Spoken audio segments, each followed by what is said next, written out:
Yes. Wait, I can't hear you. You're muted. Were you just practicing raising your hand? Apparently, I hit it while I was doing something else. That's what I get for multitasking. Okay, it looks like a lot of our friends are here, so we will go ahead and get to rolling here. So everybody's time is used the best that it can be today. We are recording. Thank you, Mary Beth. It is such a pleasure to see all of you again. This is so very exciting for us to do this again in a different way. So we're glad that you're here. My name is Patty Collins, and I am the services consultant here at the Central Kansas Library System. And our director, producer, and all-around tech gal, Ms. Mary Beth Schaefer, and she's also the head of continuing education and the assistant director, among all of her other jobs to do. So if you have problems or questions throughout the workshop, you're welcome to privately message either one of us, and we'll be glad to answer those questions. Or don't hesitate to raise your hand or shout out, and we'll be glad to try to help you with answer your question. As you'll notice, there's lots of new faces in the Zoom room today. We have lots of visitors from all across the state. So welcome to the visitors to CKLS, the virtual version. So we're glad that you're all here with us today. And last week, if you were registered early for the CKLS first workshop, you already received your packet, or it's on the mail, it's in courier on its way to you. It won't be long that will arrive. And the all of the handouts from Will's presentation, as well as the last two presentations we did last Tuesday, are all together. And I've also added all the things from the chat from last week's idea swap. So you've got a lot of new information there if you haven't looked at the Google Drive, and we'll make sure that we share that with you as well again today. So I will turn this over to our presenter. You might recognize him as our spaceman from Universal Stories 2 years ago. Will Stuck is back with us to impart some wonderful knowledge and help us have some fun today. So Mr. Will, take it away, please. All right. Well, I am very happy to be back. And before we jump into the webinar, what I do at my live workshops and what I'm going to do here is just give you a few things that I am very aware of about my presenting style. And that way you are like, does he know he does this? Yeah, I do. And the first thing is I talk very quickly. I'm one of those people that I can typically pace myself, but if I'm excited about a topic, I talk very fast. And if I'm excited and know I have limited time, I talk even faster. And I mention that because I also worked with preschoolers for over 20 years. So I'm used to being interrupted. So if I go too fast, please, you can unmute yourself, ask me to repeat something. It will not bother me at all. Or you're welcome to ask it in the chat if you don't have a microphone. I saw where a couple people said they didn't have one. And then in that case, I'm going to ask if Patty or Mary Beth, if one of you two could ask that question for them. Because typically if I'm sharing the screen, I'm like, I know what the slides say. So I'm looking off in the distance and talking, so I might miss it. So that's the first thing is I know I talk quickly, but I'll try my best to, get through everything in the time that we have. The second thing that I want you to know is if I touch on a topic or touch on an idea for a program, because that's really what we're going to be doing a lot of is me just touching on stuff and going quickly. If I go on something and you want further descriptions, instructions, thoughts on my part on how this stuff works, and you don't feel like interrupting because you don't want to, maybe you see we're running out of time, or maybe you just don't want to ask your question in front of everybody else. At the very end of my webinar, I'll have a slide that has every conceivable way that you can reach out and contact me. Please do that. Or if you have an idea for a program and you don't know how to flesh it out, ask me. Part of the reason I do these workshops is it's not that my ideas are any better than any ideas that you guys have. It's just the fact I've done it for so many years. I've seen a lot of stuff and I like to think I'm creative, But besides being around a lot of years and presenting a lot of information, I've heard from a lot of librarians all over the Midwest different ways that they've done stuff. So if I can be a resource to provide ideas to you, that's what I want to be. So contact me after this webinar if you have any questions. I will get back to you as soon as I possibly can. So, okay, I think that's, oh, one more thing. I'm also doing a major no-no for somebody who deems themselves a professional speaker, as I do, and that is I have a cough drop in my mouth. But if you missed the very beginning of this, my family all had COVID, and I just got released back into the wild last Thursday, but I have a cough that is hanging on like crazy. So I will try my best not to make that distracting, but I figure cough drop sounds may be better than coughing sounds. So with that, I'm going to try our first technical leap, and I'm going to switch to share screen and bring up our PowerPoint. And while I'm doing that, I will kind of tell you what you can expect from today's workshop. And that is, let me make sure it gets up there. Okay, can I get a thumbs up from Patty or Mary Beth? Do you see my webinar? Perfect. We're going to go over a few things at the very beginning that are not necessarily programming ideas. We're going over these not as much as we have in previous years, and that is theme interpretation. And I've also learned that sometimes, especially if there are new youth services librarians at my webinars, they have questions about why I offer certain types of programming for certain age levels. So we're going to talk a little bit about using the summer reading theme, the CSLP theme of Tales and Tales for this particular webinar. And then after that, I'm going to quickly touch on my personal thoughts on each of the different age levels that I try to serve with library programming in the 24 years that I worked with the library system in Northwest Missouri. Then we're going to touch on preschool programming. We're going to talk about community programming. We're going to talk about teen and elementary age and tween, and I'll kind of go over that a little bit closer. And then at the end, I'm going to try to cover some virtual stuff as well. So as you can tell, I've got a full plate here, and I'm going to try my best to get through it all. So here we go. The 2021 summer reading theme this year is Tales and Tales. And on the screen, you will see examples of the clip art. I'm sure you've seen it already. If not, that's kind of the one with the zoo animal or jungle animals. There's a little bit more for the youth theme. And then there's other clip art, of course, that is, I think, more intended for the older audiences. So when I talk about theme interpretation, and the reason I said I want to start with this is something that I mentioned, I know when I did my live workshops for Universe of Stories and visited with you guys a couple of years ago. And that is the fact that a lot of librarians are very literal, pun intended, meaning they see the theme or they see the clip art. They're not thrilled about it because they don't like it. And if they're not excited about it, how are they going to get their patrons excited, get their staff members excited if the theme doesn't do anything for them? And a lot of times I think you just need somebody to give you permission on thinking outside the box. Yeah, it says this, but you can take it this way. And some themes are up for a little bit more interpretation. Libraries Rock could have been about music, or it could have been about geology or dinosaurs. And Universe of Stories could have been about outer space, but it also could have been about just storytelling in general. Well, Tales and Tales is one of those years where there's not a whole lot of ways that you can interpret this theme. But from a youth services librarian standpoint, this is super easy this year, which is great because coming off of last year where we all were thrown into this confusion of trying to figure out how we could even have a summer program, I think we deserve easy. And so there's not a whole lot of ways to interpret it, but in case you've seen the clip art and you're like, I don't want to do jungles, or I don't really want to do a nautical theme. You're thinking of the other clip art. A couple other ways you could take it. So of course, animals, you can focus on real animals out in the wild, domestic. Maybe you want to make this whole summer about amazing pets or pet themed. Go for it. If it's going to make you excited about the program, that's important. My personal goal when it came to interpreting the theme was first, how can I interpret it that it's going to get my patrons excited?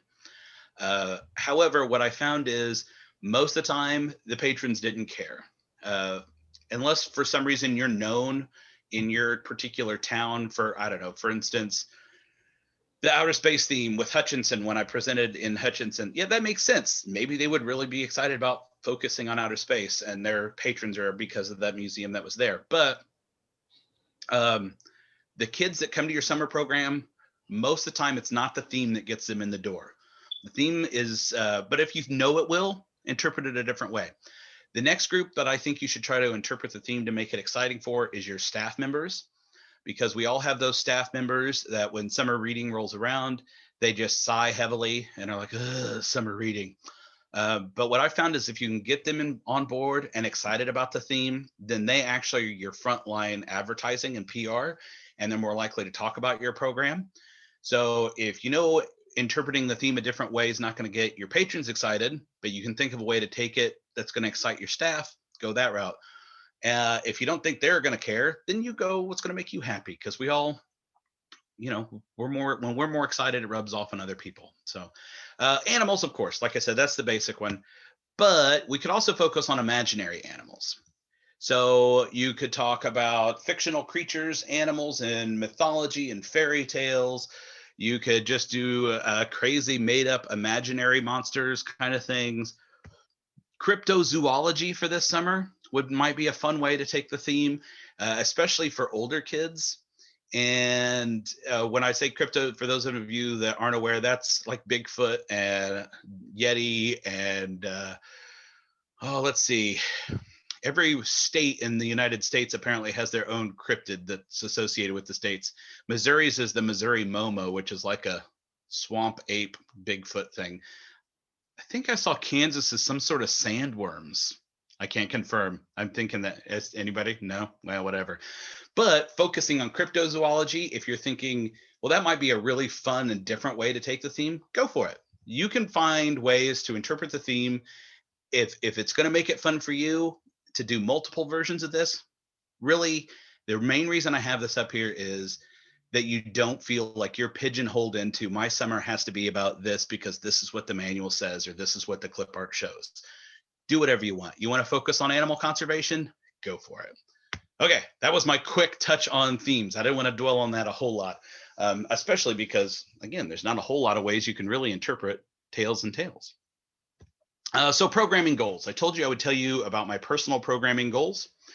And so here we go. For community partnerships, my whole point of doing programming in the community, I know I've got outreach on the bottom there, but what I mean by that is reaching out and partnering with other maybe education institutions, museums, schools, camps, colleges, universities, was basically just to get the library into the community.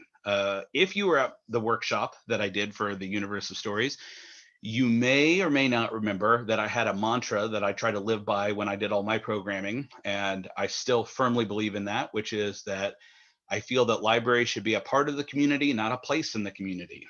I don't think libraries, we've evolved beyond just being a warehouse for books. We are community centers and we are resources for the community, and we should be a part of the community. So anything we can do to work with other agencies or businesses or getting out of your building is just a bonus. So when I did community partnerships, my goal was just to involve us in the community and kind of shake that stereotype or add some flair to people's images of what they thought the library was. So pre-K programming for me was just to get that love of books and reading and the library, not just for the kids, but honestly for the new parents as well. I did have like the Every Child Ready to Read and pre-reading skills posters and stuff up on the wall in my storytime room. I did not, however, really focus too much on those.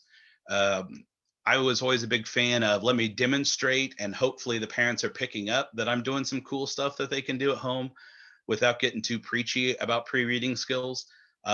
Especially involved new parents, and if they're coming to your library, I find most of the time they are involved new parents.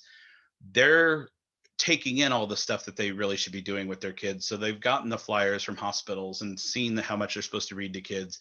So I would rather keep it light and fun, and just preschool programming was about fun. and getting them in the door. And yeah, I definitely incorporated pre-reading skills in there, but I wasn't making it preachy. It was just, let's have a good time at the library with books.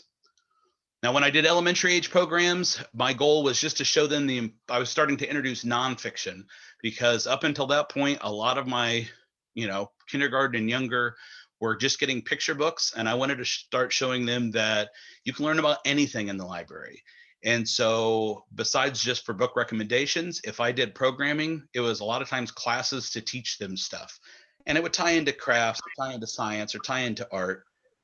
But that was my goal with elementary programs. So later in this webinar, when you see some of the things I'm going to throw out there, you might think, well, that's kind of in depth. Yeah, well, that's what I was going for.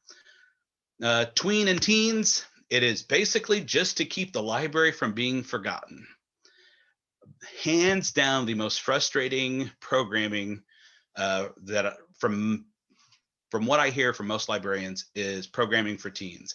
And I know where they're coming from. I did teen programming for years, and it's just because we are competing with everything else in their life.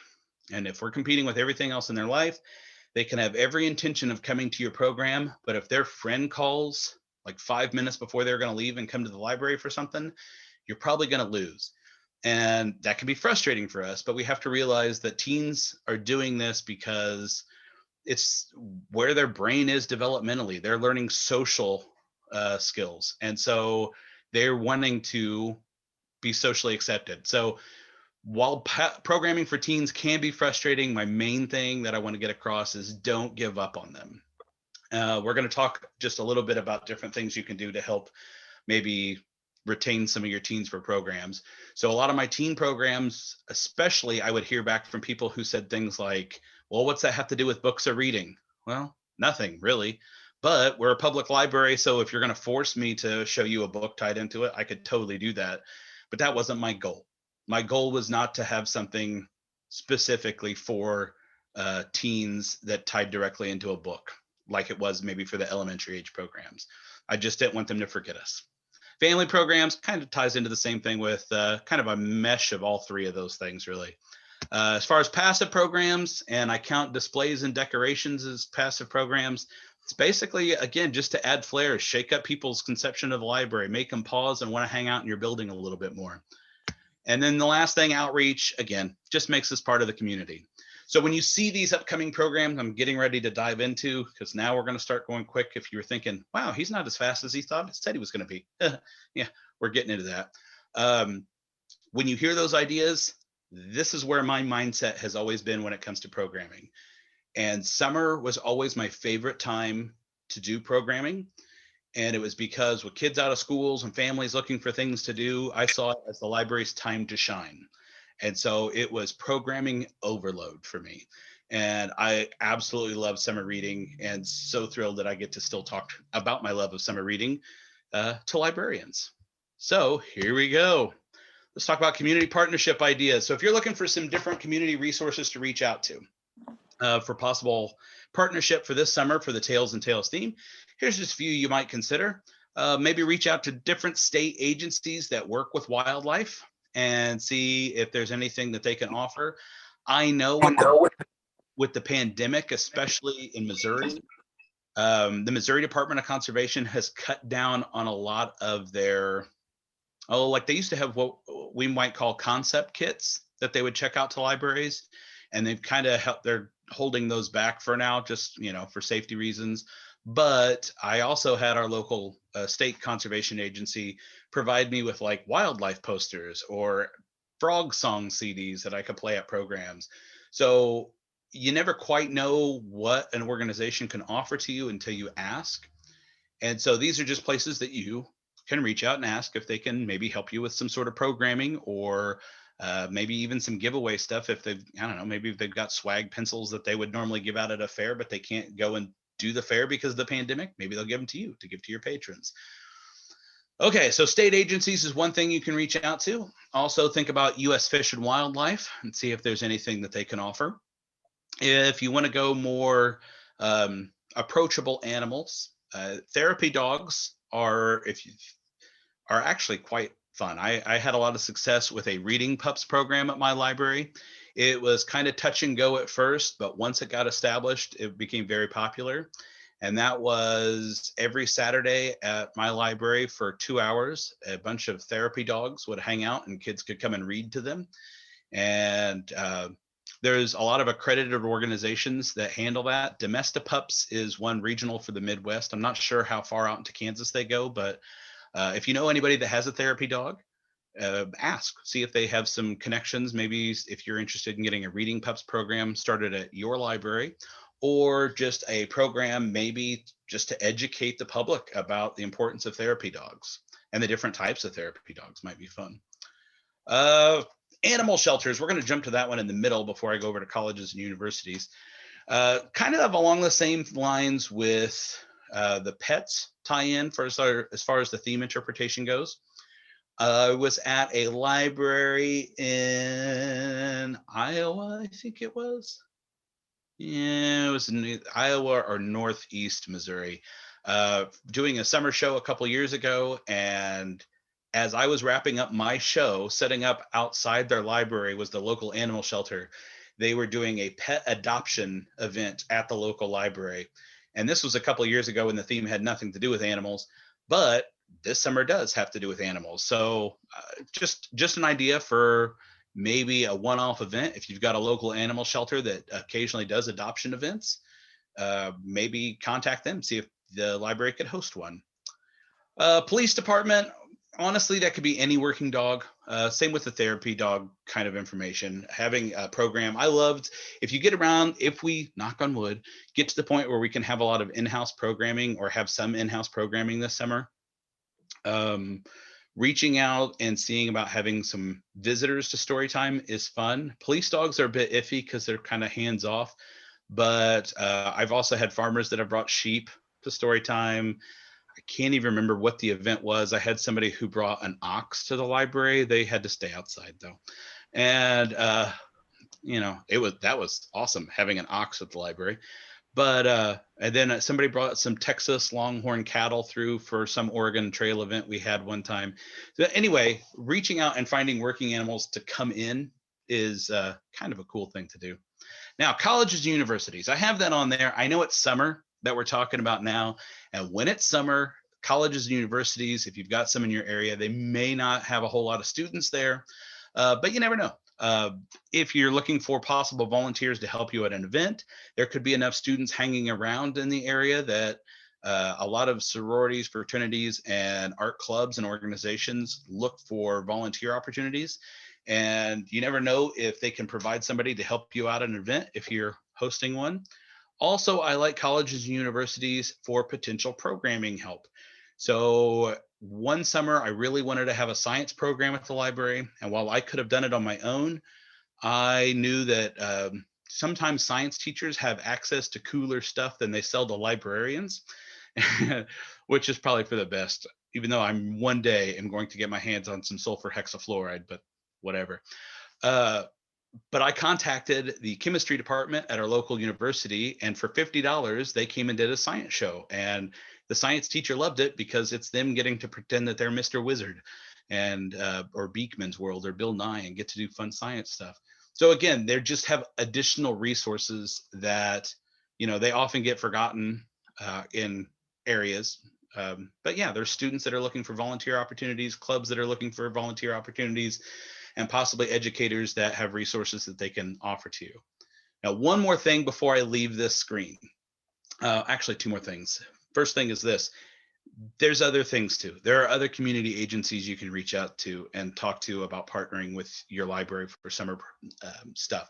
Whether it is, we talked a lot about programming here, but donations for prizes or hosting different offsite library programs, you really don't know what there is in the community to help you out until you actually leave your building and talk to these people. So I do encourage you to reach out, even if you don't have a specific program in mind. Maybe there's an organization or agency in your area that you just love and you wish the library could do something with them. Well, start that conversation, start that dialogue, and see if there's something you can get going. So that's the first thing. Second thing I want to say before I leave this is, while all of these are up here, and I talked about the bringing in the chemistry teacher to do science experiments. A lot of times I am a big fan of telling kids I don't know.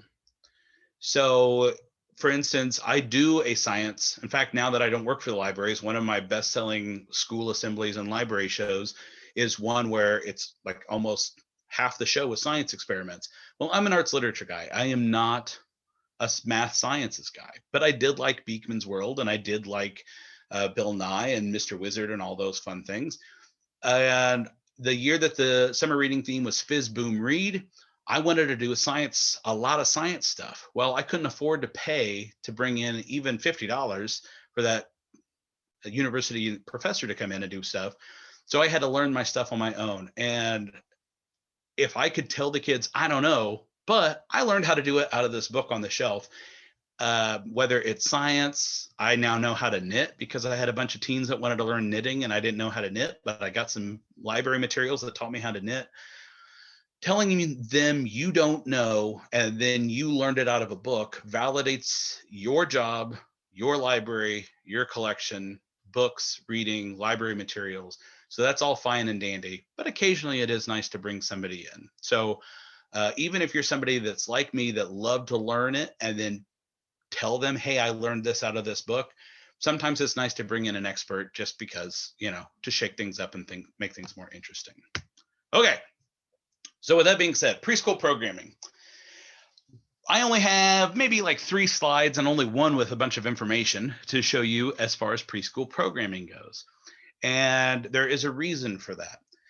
When I started doing summer reading workshops about 13 or 14 years ago, maybe longer than that. When was Catch the Reading Bug? Anyway, a long time ago. That was more than 8, wasn't it? Oh, 2008. Okay. I was like, this is more than 8 years ago. That was my first year I did these workshops. And one of the things that I did not like when I was attending workshops was if the whole workshop was basically going over things in the manual. And like, here's what's on page 7. Let's learn how to do this. Let's go to page 64 and do this project. Mainly because I had a lot of stuff to do and I can sit down with the workbook and figure it out myself, or the manual. Now, there's nothing wrong with pointing out that there's something really cool in the manual and you're like, hey, this is really neat. Check out this section here. Or if you need help with this, check out this section. I'm not talking about that. What I'm talking about is it's like the people that read their PowerPoint slides verbatim. Yeah, I can read. I can do that. So I never do book lists at my workshops, and I rarely do a whole lot on preschool programming at my workshops. Some crafts, few ideas here and there, but the main reason I don't is because the manual excels every year in bibliographies, and it excels in preschool programming ideas. And so, frankly, I just don't want to keep giving you more stuff or repeating stuff that they've got. But I do have some things preschool-wise to show you. Plus, I also don't dwell on it because I mentioned when I was talking about theme interpretation, I was talking about the importance of the summer reading theme and your patrons. Well, especially when we get to the pre-K patrons, they could care less. They're not driving to the library. They're not walking to the library. An adult is bringing them, and the adult is going to bring them probably no matter what your library summer theme is. And the only real reason I think to incorporate the theme in preschool programming is if you want a little consistency, for you, or if maybe they're older pre-K kids that have older siblings that are doing stuff tied to the theme, or they're noticing if they're old enough to realize, hey, there's a theme going this summer, why aren't we doing it? But basically, I think it's more important to offer quality pre-K programming, even if it doesn't fit into the theme during the summer. But like I said, manual's got a ton of ideas. It's really easy some years to incorporate the theme, this year being one of them. I was a theme guy at my story time, and I know not some people aren't theme people for story times, but I am, or was. And so I would pick a theme. We'd read 4 books on that theme. Actually, we would do, my puppet Jack would come out and talk to the kids, tell some jokes, tell them what the theme was. I would teach them how to say the theme in Spanish and sign language. Then I would turn around and read 2 books on the theme, stand up, stretch, sing a song, read 2 more books, and then typically a super simple craft or a coloring sheet, and they were gone. And that's typically because of the size of the crowd. There just wasn't enough money in my budget or hands to help with tons of involved crafts. So mine were more like shows. But that was the rundown on my summer reading program.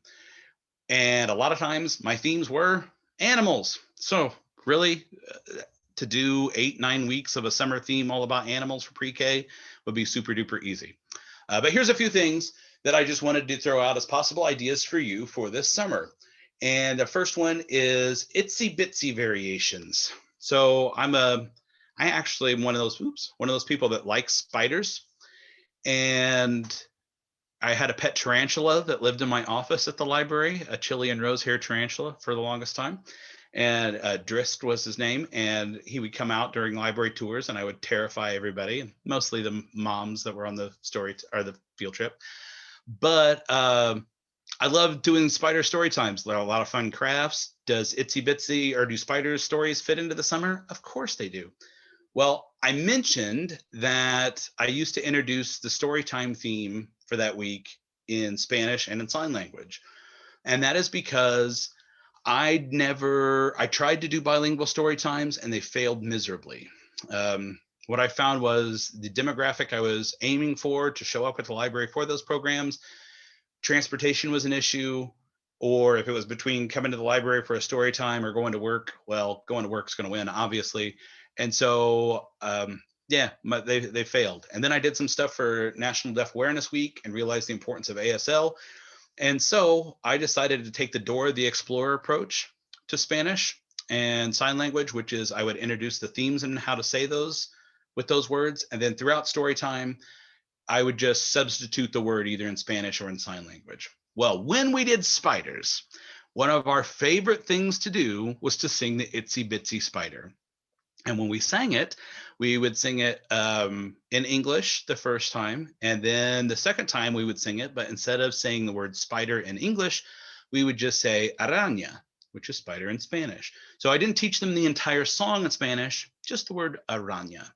And then we would sing it a third time. And instead of saying spider or araña, we would do the ASL sign for spider. So I'm going to try to click this over real quick here because stop, I don't want to look at those yet. Oh, I'm back. So here's what I thought we would do. I see some of you are at home even, so this is perfect. So let's sing a song. And you're all muted, so you don't have to worry about me being like, ha, did you hear their voice? I sound terrible right now. So I was wondering if you would sing the Itsy Bitsy with me, and you'll see how much fun it is to do the Itsy Bitsy Spider this way. So first things first, maybe you're going, I wish he quit saying Itsy Bitsy, it's eensy weensy. Well, you know what? Whatever. If you want, it's same syllables, you knock yourself out. If you're an eensy weensy it up. I'm Itsy Bitsy. The other reason I like doing Itsy Bitsy Spider is because there's all kinds of ways people do their hands. Some people do this. I've seen people that do this. I've seen people that crawl up arms. I've seen them crawl up. I've seen them just do stuff in the air. Whatever. You do it however you want to do it. That's all there is to it. So we're just going to sing the Itsy Bitsy Spider. Let's sing it in English the first time. Ready? However you want to do it. And I can see some of you, so I'm be watching. Here we go. Ready? The itsy bitsy spider went up the water spout. Down came the rain and washed the spider out. Out came the sun and dried up all the rain. And the itsy bitsy spider went up the spout again. Okay, now this time, itsy bitsy spider, but don't say spider in English. It's araña. Do you know how to say tarantula in Spanish? It's tarantula. But anyway, we're just going to say araña. So ready? Here we go. Same hand motions, but say araña.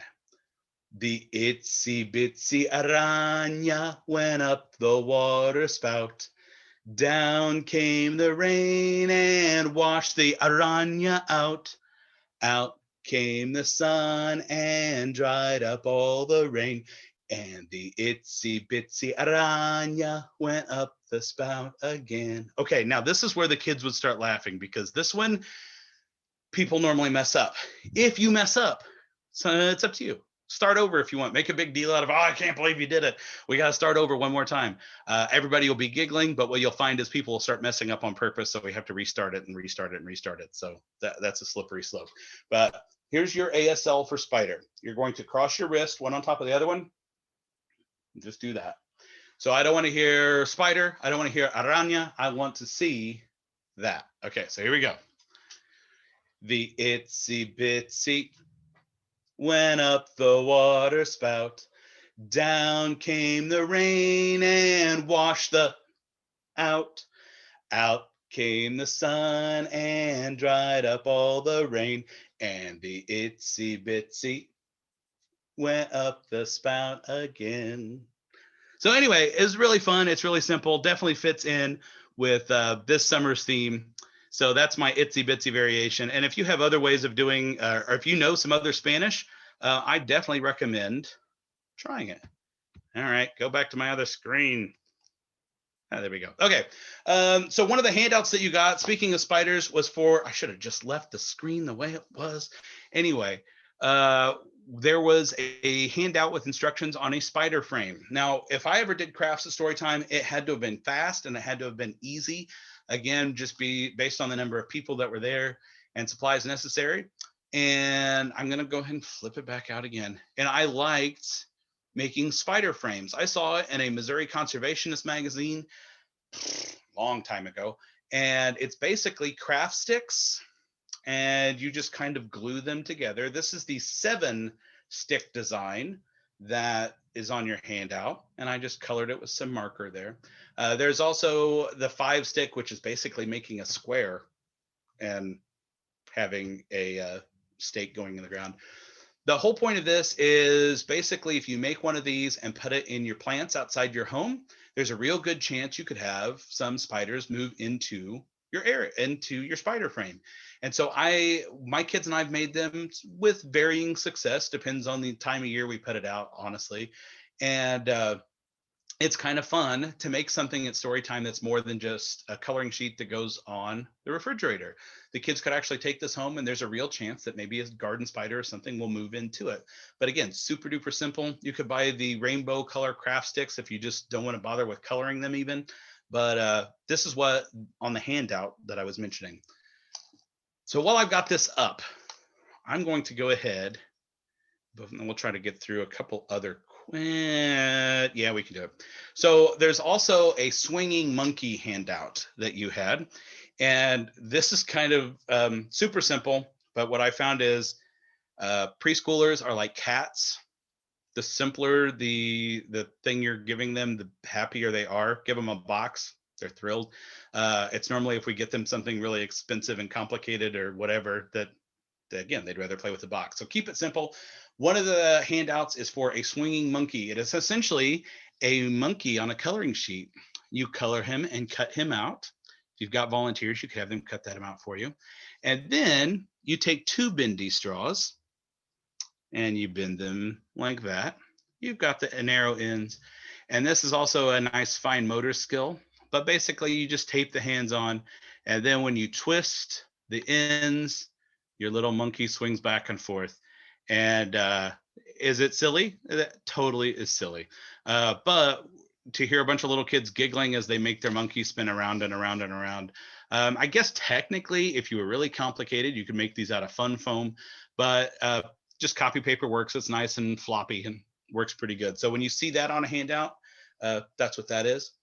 Another thing that's on there, and I'll show you some pictures of that, is the animal finger puppets. And those were another handout that you received. And then a frog flicker. And I want to show you the frog flicker. I don't have any of the animal finger puppets with me. But essentially, it's the same principle. So with the animal finger puppets, it's you color, you cut out a hole. And typically with those, you stick your finger or fingers in, and it's like legs or the elephant's trunk, something like that. For the frog that I gave you, we have made these out of the fun foam sheets before and made it really simple where it's just a green circle and some white circles for the eyes. And then I let them color the pupils in. But you can also just do it on paper. But the frog flicker puppet is you go to the party store. I know Walmart's got these, but so do like Party City or whatever those places are called too. You get one of these Should you buy the ones that make noise for a library? Yeah, of course you should. Let people know that the story time's going on. That's what I'll say. But anyway, frog flickers, super duper fun and totally work in with this summer's theme. Okay, let's get back here real quick. Okay, we can skip over a couple of these just because when we get down to them. After the spider frame, safari hidden animals. Basically, this is definitely not a new idea. I've been to dozens of libraries that have something similar, where basically you have a hidden stuffed animal or a hidden character that you put somewhere in your library, and you move it once a week or every a couple times a week. And every time the kids find it, they get like an extra sticker or a bookmark. And what I found is the few times I did it, preschoolers had as much fun as the older kids did. So especially if you took time at one of your story times to introduce them saying, hey, like this is our stuffed cheetah. And if you can find him every week, we've got a special sticker for you. So this summer might be a nice time to have like a hidden stuffed animal or a stuffed animal safari. And while I'm thinking of it, before I go on, if you've not done an overnight, excuse me, an overnight library lock-in for stuffed animals, it is very time consuming. I did 3 of them. It's basically, I would limit the amount of sign up because it takes a long time to pose and take photographs of stuffed animals if you get a lot. But we had an overnight lock-in, 3 overnight lock-ins for stuffed animals where kids dropped off their stuffed animals. They got a little name sticker that we could put on the stuffed animal that had the kid's name and had the name of the animal. And then me and a couple of coworkers, after the library was closed, went around and just positioned them throughout the building, took photos. And that was on a Friday. They showed up Saturday morning and they watched a slideshow of all the fun stuff that their stuffed animals did overnight in the library. They got to pick up their pets. At the time, we actually had like juice and donuts and stuff for them too. But the kids got a real kick out of seeing their stuffed animals, especially the ones that misbehaved in the library and did stuff that, they weren't supposed to be doing in the library, like climbing on the bookshelves. But anyway, another fun idea. That one's not on there, but I just thought of it. Animal yoga, I have down there. I know some people do story time or incorporate yoga poses into story time. I did kinesiology, which is a whole thing about the way your body is positioned, relating to the way your brain works. And but if you've ever thought, I really want to incorporate yoga into story time, there are all kinds of fun, simple kids yoga poses that are tied in, like have animal names, and there are like cards even that have different poses that you can incorporate into story time. So this summer would be a good time to try that. Special storytime book selection. I had that when I did my live workshop, but in case you weren't there, this is the main way I tied in the summer reading theme into my story times. Basically, we would have a fun way to pick out a book. So I would have a theme every week.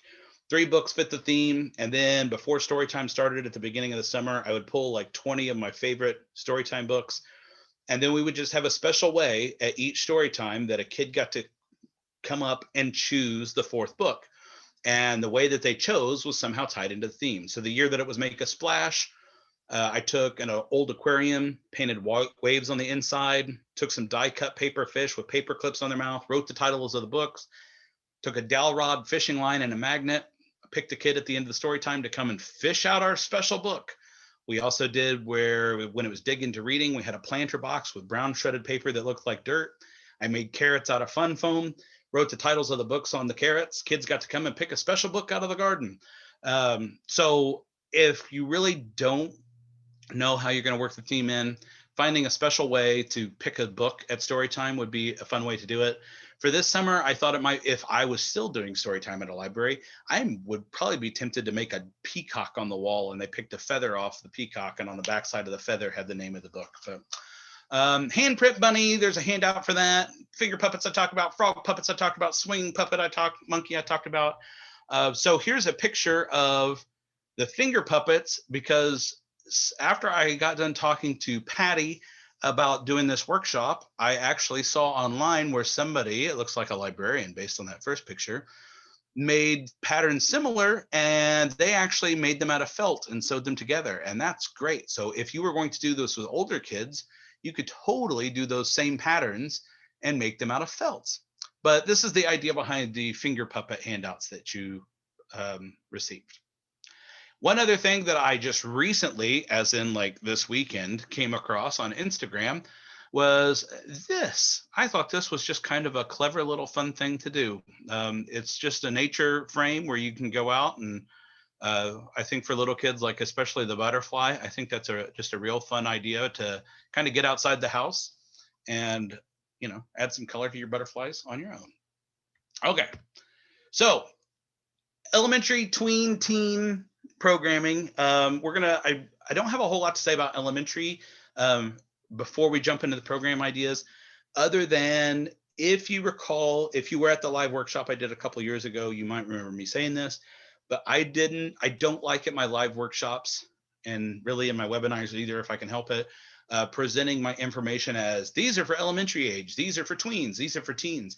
And the reason I don't like doing that is because I don't know your kids. I mean, kids are kids wherever you go. But what I mean by that is I don't know what your library patron kids are into or your library teens are into. So I've done enough workshops where I've said like, oh, here's a really cool program for teens. And then I just happen to hear a librarian say to the person that they're sitting next to you, oh, it's too bad for teens. I've got fourth graders that would love this. Which I'm like, what? Well, do it for fourth graders. Well, I don't want you to think that way. And so I would much rather just go, hey, here's a bunch of ideas. Here's some standalone one-time type programs, and here's some you can repeat on like weekly basis in those series. And then let you, who know your patrons better than I do, figure out what age group does it work best for. So with that being said, that's how I'm going to present it. I'm going to show you some standalone ideas. I'm going to show you some weekly ideas. But ultimately, the secret to successful teen programming, in my opinion, is just to talk to them.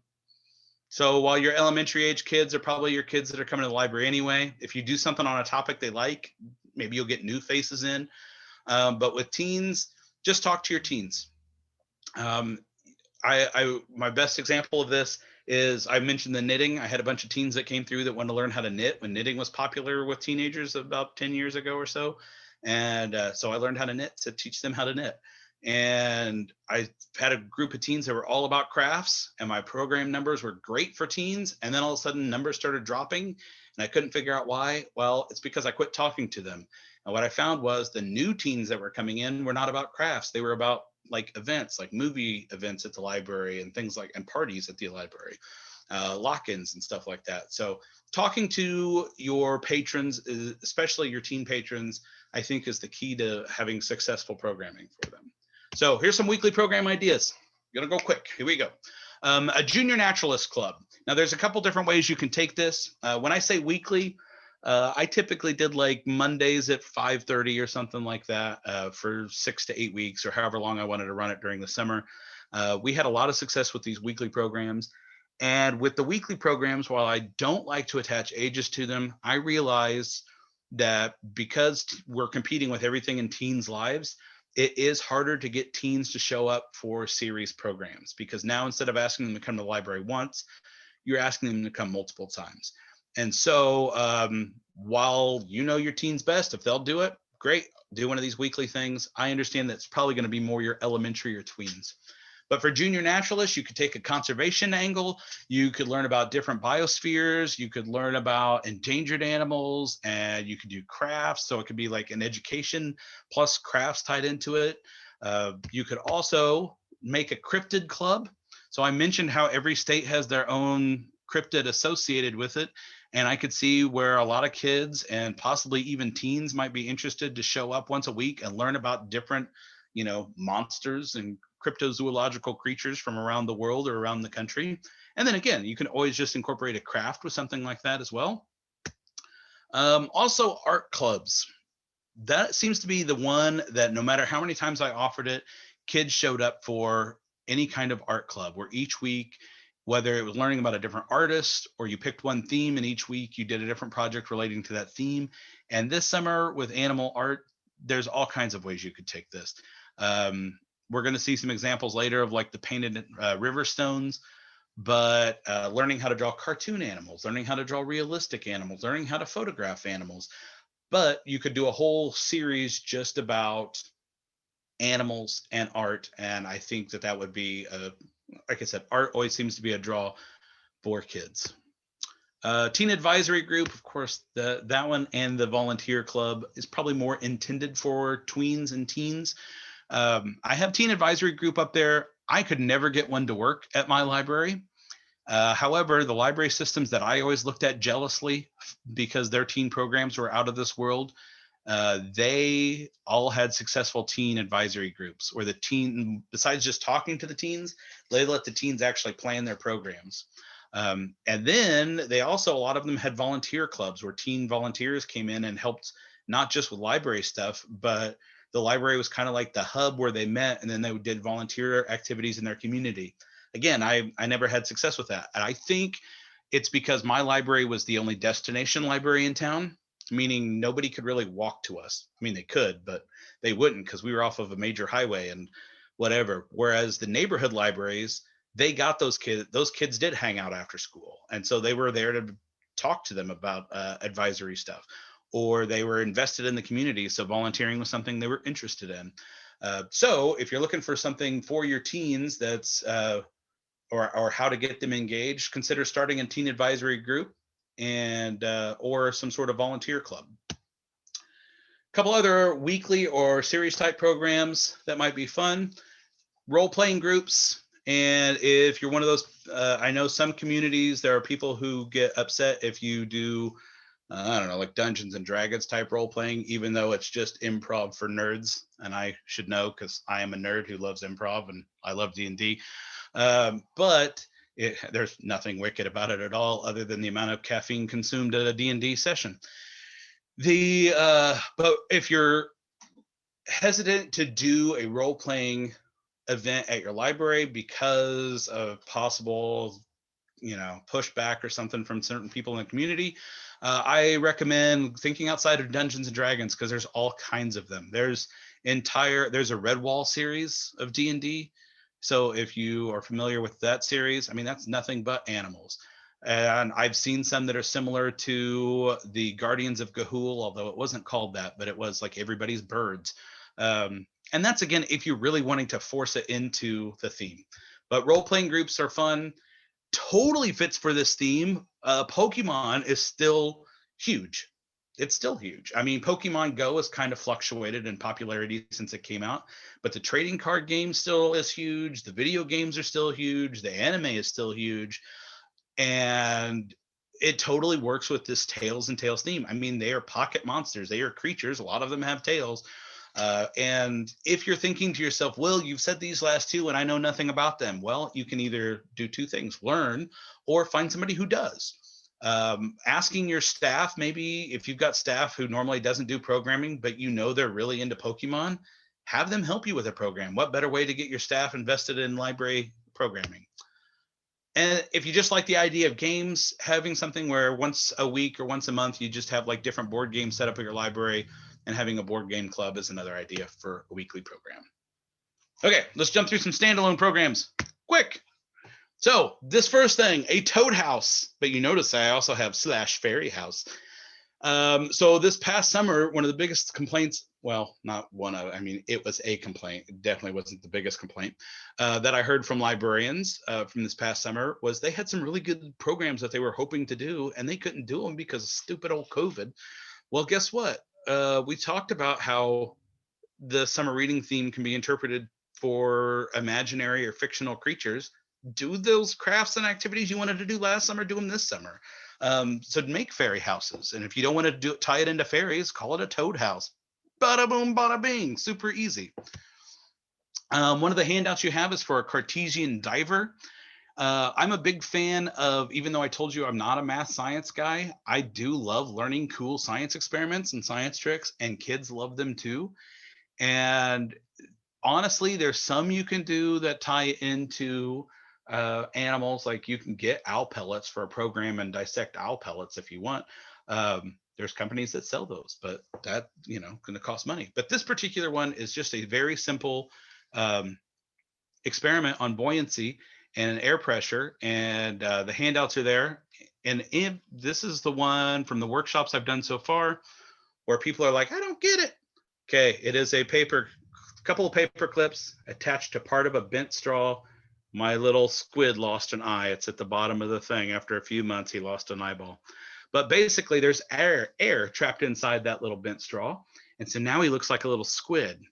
Well, when we squeeze the sides of this bottle and increases the pressure, and that water goes up and it causes our diver or our squid to go up and down. And yes, that's all it does. But it's also very fun and very relaxing. And I have found myself numerous times messing with this on my desk when I should be doing other things. So if you're looking for some fun STEM or STEAM-based programming to do with this summer, you definitely can do it. And we're library people, so we can come up with creative ways to tie in whatever fun project we want to do into this theme, if you absolutely have to do that. Which again, I don't think you have to. Okay, so let's jump. We're gonna zip through these here. A couple other things. My kids liked having parties where we'd have multiple crafts and multiple games, all centered around a certain theme. We had Harry Potter events and all kinds of fun stuff. For this summer, it might be fun to have like a Hank the Cowdog mystery party, or even some sort of animal Olympics. And I have that up there, not so much like having the animals compete, but like ring the rhinoceros's horn or foot races. And you can go to like Oriental Trading and get a bunch of cheap medals. Or I know if you go to like Renaissance festivals and things like that, you get a sticker every time you complete, like, I did the axe throw, I did the whatever. I'm not saying throw axes at your library. But if they competed in the foot race and they made it across the finish line, congratulations, you get the hair sticker. Oh, you did the long jump, congratulations, you get the kangaroo sticker. But anyway, just a fun party, maybe even like as a kickoff or an end of the year event for the summer. That might be kind of fun. Balloon animal workshops. Now, while I say these are for elementary, tween, or teens, I will tell you this. I have done many, many balloon animal workshops. You can typically buy a gross of quality balloon animal balloons, which is what I would recommend, because if you buy the cheap ones that you sometimes find at like Walmart or Family Dollar or something like that, they are cheap and they will pop and people won't want to twist them. Qualitex is a good brand, and Hobby Lobby I know sells that. But again, you can go online. Typically, a gross is $10. Get a couple of cheap hand pumps, unless you can blow balloons up. And twisting balloon animals is not really all that difficult. The dog you see on the screen, if you can learn how to make those knots, you can make a dozen animals at least. You just change the length of the segments. Oh, it's a dog. Oh, it's a wiener dog. Oh, it's a giraffe. Oh, it's, a mouse. But it's really fun. And I will tell you this about I'm going to even say 9-year-olds. 9-year-olds is probably the youngest I would do this. Not for safety reasons. Maybe pre-Ks would chew on it, but just because in order to hold and twist the bubbles to make the balloon animals, you got to have, your hands have to be a certain size. And unfortunately, the littler they are, the smaller their hands, and so it gets trickier. This is also a fun family program to get the adults in to do stuff as well. Pet photography class. Get some local photographer to come in and teach people just how to do a best way to photograph animals. And the fun thing is about these two, and even the fairy house and the Cartesian diver, when we get to the virtual programming, this stuff could all be virtual as well. I mean, you could do it in-house, and like I said, knock on wood, hopefully we can have some in-house programming this summer. But if nothing else, you could host a photographer virtually with Facebook Live or a Zoom event, and you can have a balloon animal workshop where maybe they either stop by the library and grab a bag that has the supplies in it, or you mail it to them. It could get pricey, I guess, but so a photography class. And I went from that one to this one on purpose. Contests were always a big thing at my library. Joke contest, diorama contest, photography contest, drawing contest, writing contest. Anytime kids had the ability or the opportunity to show off something they had created, it went over well. And it went over well for elementary through teens. And again, still has potential for a virtual program. So even if you're not doing stuff in-house, it would almost actually be easier, because then it's just a matter of likes. Like the thing with the most likes is the winner in each category or whatever. But I mentioned that after the pet photography, because you could have something like a nature or wildlife photography or a pet photography contest. for or favorite library pets kind of thing. But contests are a fun thing to keep in mind.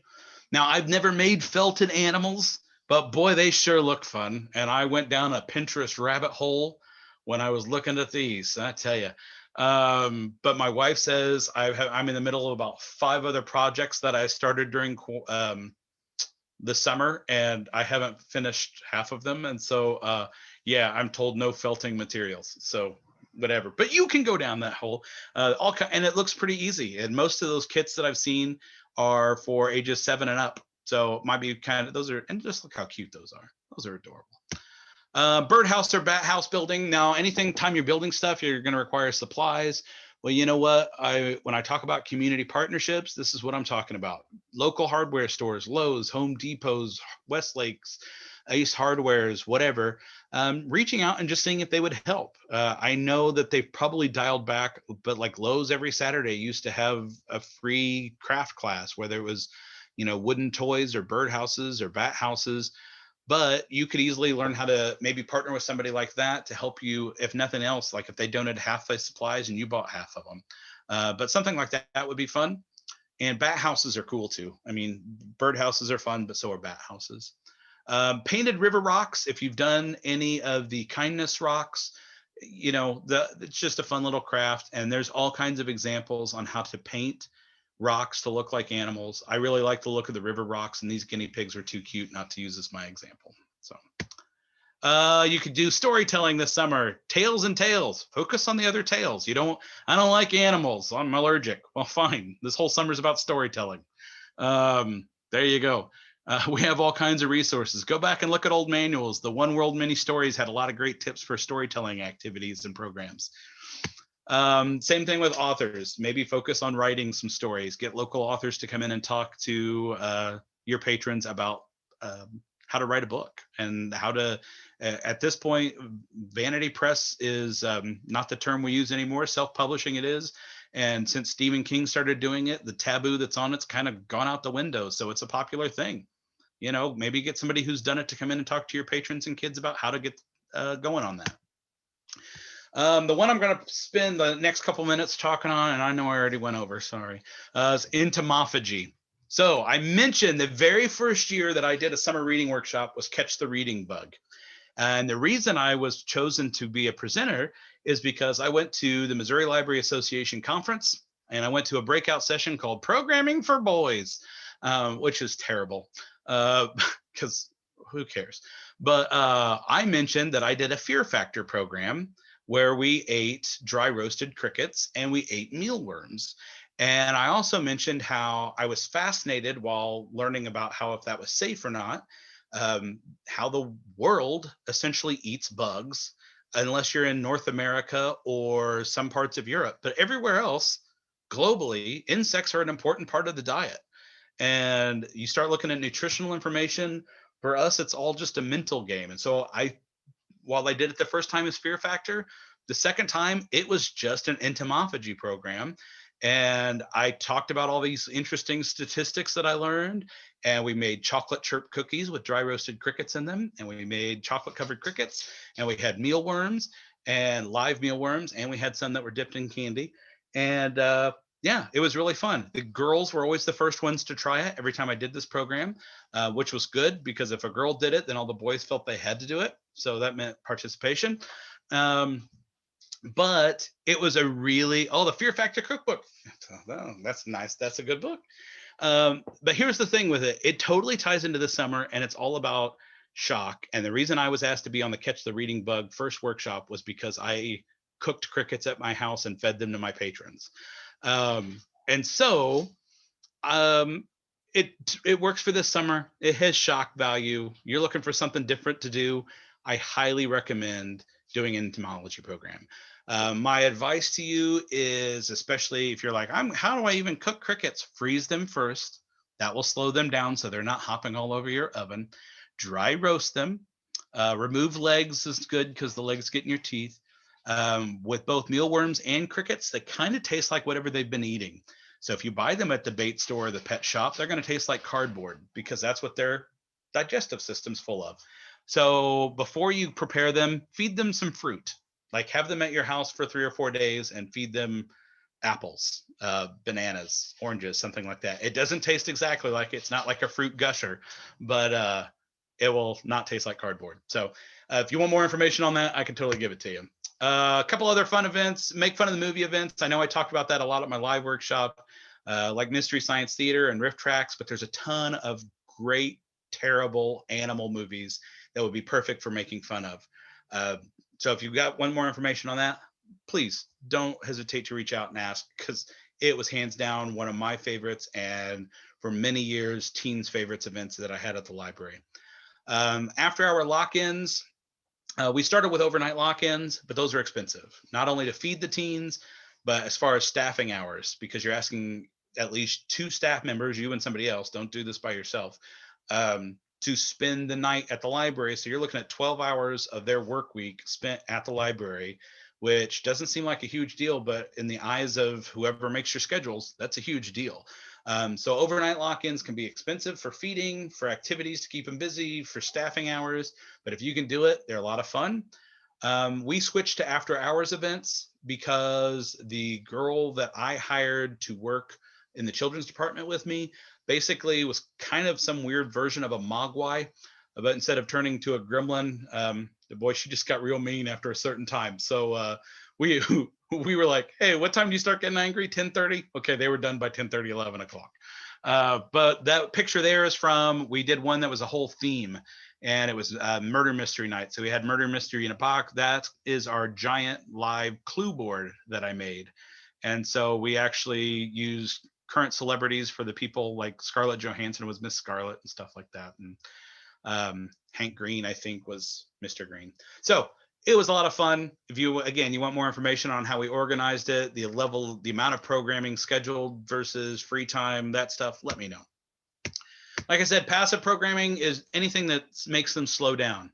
Hanging trivia on the wall, games for them to look at, paint your windows for decorating. Tempera paint cleans off easy. Don't do windows that have window treatment. Ask administration first. But like that's from the year that it was paws, claws, scales, and tails, and I painted 30 animals from different children's literature all over my windows. And the click clack moo cow is holding a sign that says, "Can you find these animals?" And so now, besides being decoration for my summer, it was an interactive scavenger hunt for the people. If you ever thought about, hey, I wish I had a library pet, well, talk to your administration. This might be a good summer to do it. I tried goldfish, I tried guppies, but apparently they don't like the computer regulated HVAC in our library system. So that's why I had a tarantula, followed by a ball python, followed by another tarantula, followed by a bearded lizard or bearded dragon. So anyway, is it a passive program? Sure it is. Again, if it makes people stop and hang out in your library more, I think it totally counts.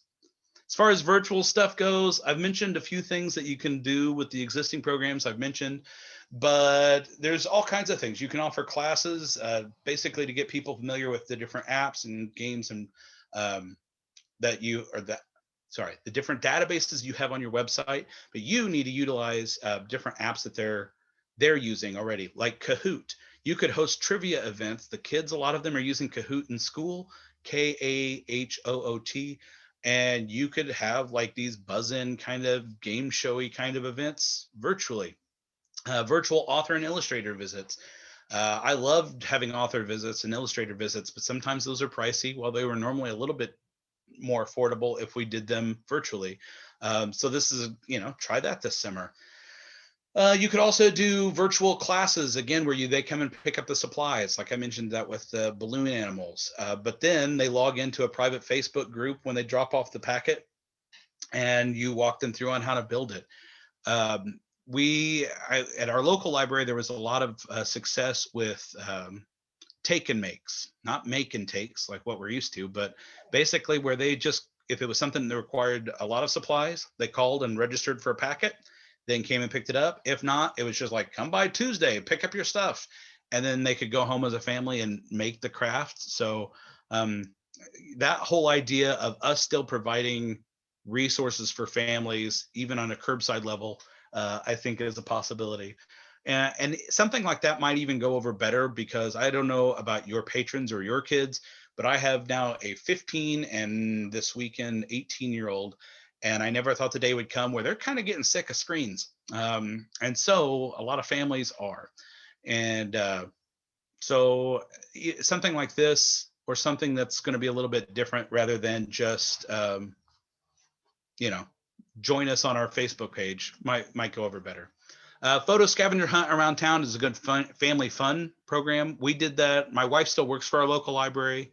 She made a larger than life version of the library card for our system. And her and I drove around town and got photographs of me strategically holding the card next to landmarks in town, and she posted those once, I think once a day for 2 weeks. And if people could go and take a picture with it, or could say where that was located, like they earned entries for a chance to win like a family prize basket. She did it for National Library Card Sign Up Month, but you could totally do it for this summer as well. And I already mentioned Facebook Live and Cahoots. Curbside make and takes, storytime bundles, same basic principle. Gather up some books that you would use at storytime, maybe a simple craft, and then families or daycare centers can check those out for the summer. I have virtual storytime ideas. All I really want to mention there is a librarian in Harrisonville, Arkansas, who I started following her page after performing in that neck of the woods. And this last summer, I've actually, even into the fall, I've had such a good time, because for her weekly story times, this is no hate or judgment. If you're filming them in your house or in your library storytime room, great, you're providing them. But what she was doing was going off site. She was really taking advantage of the virtual stuff. So she did cave story times, and it was like about bats. And she went to a local cave, and like touristy cave, and did the story time from inside the cave. She did farm story time on a farm with like farm animals walking around her. She basically went out. She didn't view this summer and the pandemic as a limiter. She saw it as a way to enhance her story time. So I just want to encourage you guys to, think outside the box. As far as your performers go this summer, if you're having live performers, awesome, thanks. As a live performer, I love that. But I also understand if you're being hesitant, because as a live performer, I'm kind of hesitant too. But there are plenty of performers that are still offering virtual options. I personally have kind of quit offering anything more than a half an hour.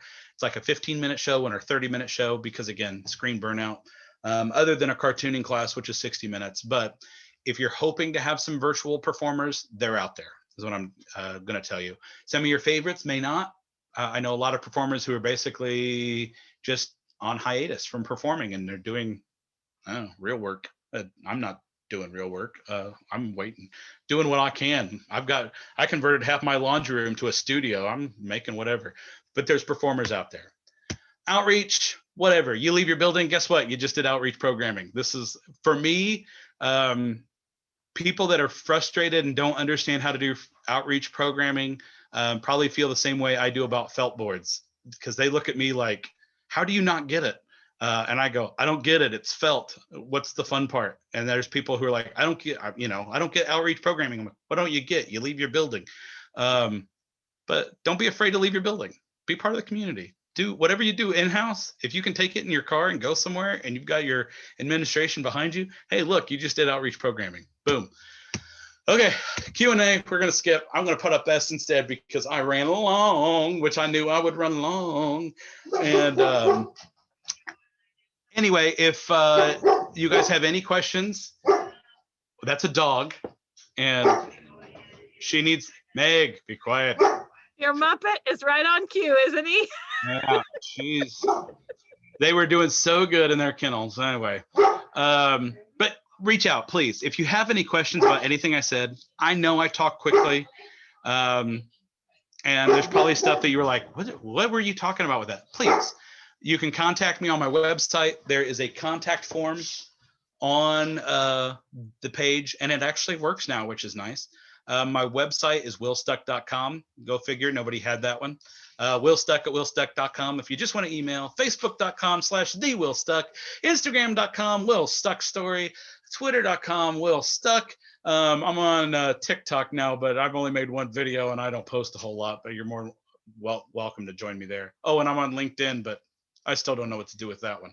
But really, if you have questions, I'm more than happy to help you as much as I can, because like I said, you guys have just as valid and just as creative ideas out there as anybody providing any workshops. We just have lots of experience standing in front of people and talking about them. So guys, I hope this answered some questions. I actually have no problem hanging out for a little bit, but I'm going to turn it back over to Patty and Mary Beth, and we'll just turn it over to them. Thank you guys so much. And I don't think I had but maybe one little cough the whole time, so cough drop worked. All right. All right, I'm going to take it off screen share there. Okay. Thank you, Will. I wrote a lot of notes down, so I was following the chat, and also I'm taking lots of notes. So I will go ahead and throw those in the shared Google Drive. So you've got more stuff to go on. Okay. And thank you all to who put in those links. Somebody found the Kansas cryptid stories. So was it a sandworm? It's like some sort of giant worm. If I'm not, I don't know why that's stuck in my head, but I got to go up in my chat. It was called the Sinkhole Sam. Sinkhole Sam. It's some sort of worm or something, isn't it? Yeah, I knew it. And then somebody else says that they're actually 4 Kansas cryptids. So I will make sure all of those links get into our shared ideas. Right. You gave us a lot in an hour, but they're used to the Patty and Diane show is also very fast. So they're kind of used to that. So they were ready. In some places they might not be, but I had one of my helpers last week hold up a stop sign to slow me down. Yeah. There's so much to share. I mean, we had at least 4 more hours worth of work. So and it's funny when I go from presenting like a 6-hour live workshop to no, you can do 3 1-hour ones to, hey, you got 60 minutes. Like, okay, what can I squeeze in 60 minutes? Let's do this. So that's exactly where we were. Somebody had asked a question, and I'm going to throw this one out to the group. Somebody had asked about what's the length of a summer library program work activity event for a 1 or 2 person library. And we have lots of 1 or 2 people library people out there. So Will, what's your recommendation? And then I'll throw it out there to the colleagues and see what they say. Well, I can tell you, so part of my time in the library system I worked for was at a small neighborhood library where there were 2 of us that worked at that library. And it basically boiled down to if I was on the good side of the other person or not. I typically still shop for an hour. And I think where a lot of it comes in is, does the person you're working with understand the importance of library programming? Because there are some people that just don't get it. Like it's not about books. It can be, but whatever. If they were in a generous mood and we could do a 1 or 2 hour, great. I rarely, when I was in that situation, did anything. I mean, and 2 hour would be long, and I would have volunteers. But rarely did I normally shop for 60 minutes. Also, I did it more for the patrons too, just because I didn't want them to feel they, came that way just for me to go and see you later. I mean, my story times were 35 minutes ish, and that's probably the lowest I would ever go on any kind of program. So unless it was at work at your own pace, that's my input. So in thinking of the length of story times, everybody's going to have a different perspective. Mm-hmm. And the person who asked this is a brand new 1-personer. And she managed to make it through, actually started in the middle of the pandemic and managed to come through with some great take and makes, and she had some help from her board, which was great. So she stepped into it and figured it out. But I think where it comes, I'll give examples from some of our libraries. Programming actually happens before your workday starts in terms of serving the public. So that's a decision that you would make with your board. But in some locations, the library is actually closed during the 30 minutes to an hour of story time. And then the library opens at the end of that time when checkout begins and those kinds of things. So it is a decision that you make in your individual library situation. And if you need some help working with your board to share the need for library programming, even in a small town, because some people are going to say, well, they can just go to the next town or the county library because it does already have these things. Our goal here at CKLS, and you know, Diane's whole job is to make cool things for you to program with, and so we want you to be able to use these items, but we also want you to be able to program for the people in your town. That also might mean that your programming that really has to be at a different time, and that may require you to modify your library schedule, because if you're getting no one, it might be because no one's actually in town on the hours that you're open, especially if you're doing children's programming. And I do know of 4 communities in our area that are going to say we don't have any kids during the day. In some of those cases, that is truly the case, because they're being taken to daycare centers in the large town in the county somewhere, or sent off to grandma's because they're off from school. So if those are kinds of problems that you're having in your library, please holler out, because those are the things I can help you solve, and also help you advocate to your board, teach you what those words are, because you have to be able to spread that word to the people that matter. And they're of course the ones that are determining what you're paid and how many hours you're paid for each week. Right. Well, and you know, especially when it comes to summer programming, I didn't talk about it in this one, but typically when I do a live workshop, we talk about what is the importance of setting goals to determine whether or not your summer reading program was successful. And so you have to have your own, like, are you looking for participation? Are you looking for completion? Are you looking for programming numbers? What are you looking for? And how, when I first started, I was told by the children's librarian that was the children's librarian when I was a kid, that the main reason for summer reading was to help circulation numbers from dipping in the summer. And that's not a really good reason, in my opinion, to have summer reading. However, I know that there are some board members, even within the system I worked for, that those are the numbers they looked at. And so it took me pointing out, no, let me talk to you about the summer slide. Let me talk to you about the importance of pre-reading skills and how the summer reading program helps slow that summer slide down. And so while my personal goal was just to make that library, again, part of the community, not a place in the community, I utilize all this vocabulary and all these words you're talking about, the terminology and the statistics and all that stuff, that was what I would use whenever I was asking for money or I was having to validate, like, why are you doing so much programming? Well, this is why. And I didn't have to do it much. I think because that's the thing. Once you have successful programming, it's easier they can go, oh, you know what? We are seeing a difference. And so it's easier for them to just kind of help you. We'll put it that way. That's a good way to put it. Advocating to your board is part of your responsibility there as the library director. If you're a staff member in a library, then advocating up to your director, who advocates up to your board for you, is part of your job, and we can help you learn how to do that. And before I arrived in this chair 8 years ago, the focus really was on summer library for grade school age kids and preschool story time.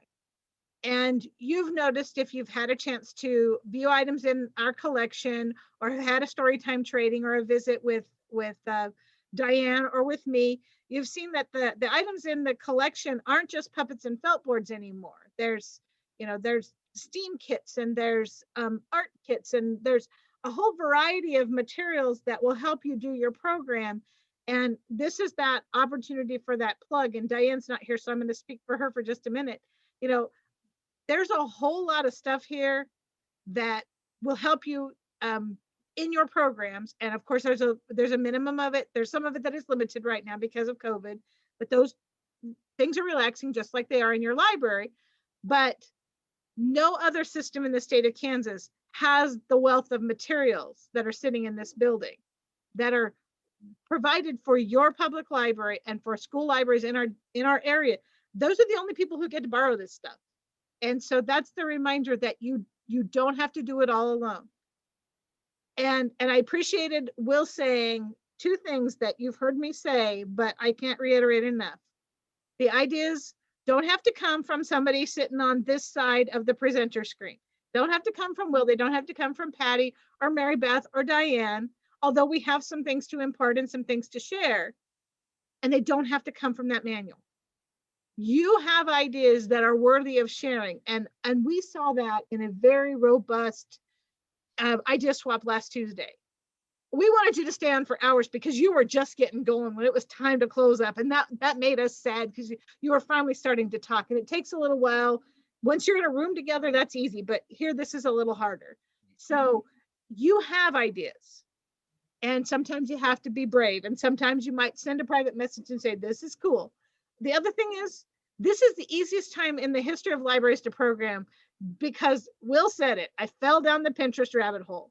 You write down one idea, you're going to be there forever. You've got to like set a timer so you get up now and then because you'll sit at your screen forever. You are all capable of doing this.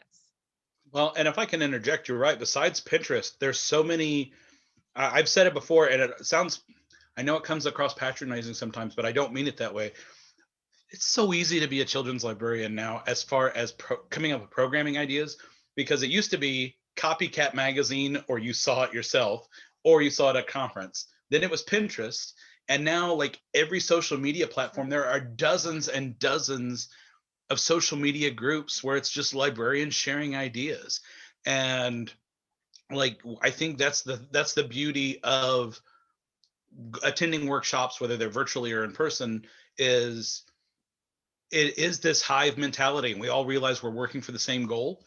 And so, yeah, but there's so many resources. If you don't want to think, you can still come up with a year's worth of programming. It's absolutely. And then what Will gave you today, what we gave you last week, almost every one of those ideas is not in the manual. Because when Diane and I go searching, we deliberately find things that I have the opportunity to see the manual ahead of time. And by the way, the Cartesian driver is in next year's manual. Oh, is it? See, you're an overachiever, Will. But it's that whole thing that that book is there, but we're looking at the book kind of in periphery because we want to provide you things that book doesn't provide. Because you can sit and look at that book, you could also be very overwhelmed by it. Right. And we do understand that. And that's also the reminder that, Will mention One World Many Stories as one of the books. He mentioned Catch the Reading Bug. There's another old manual you can pull from. Paws, Caws, Scales, and Tails we talked about already last week. You have a whole bunch of those manuals, whether they're sitting in print on your shelves or whether they're sitting on discs, that you can access information from. We can also print from those manuals. If you know there's this really great Jeopardy game in the 2005 manual, I'll find it for you because I've already looked for it once. Because it's out there, and I have the manuals going back to the 1970s, before a lot of you were born.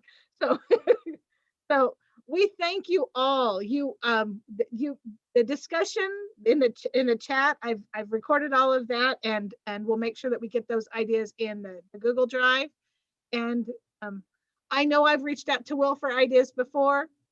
When he says he's willing to talk to you, he is. So don't hesitate to reach out to him or to one of us, or to one of your colleagues. 70 people showed up in this room today, and every one of them came with something to add to this group. So we want to thank you. This is not the summer library program workshops that we wanted to do for you, but man, these last 2 weeks have been a lot of fun for us. All right. Well, thank you all for having me, and hope to hear from you. Please don't hesitate to reach out.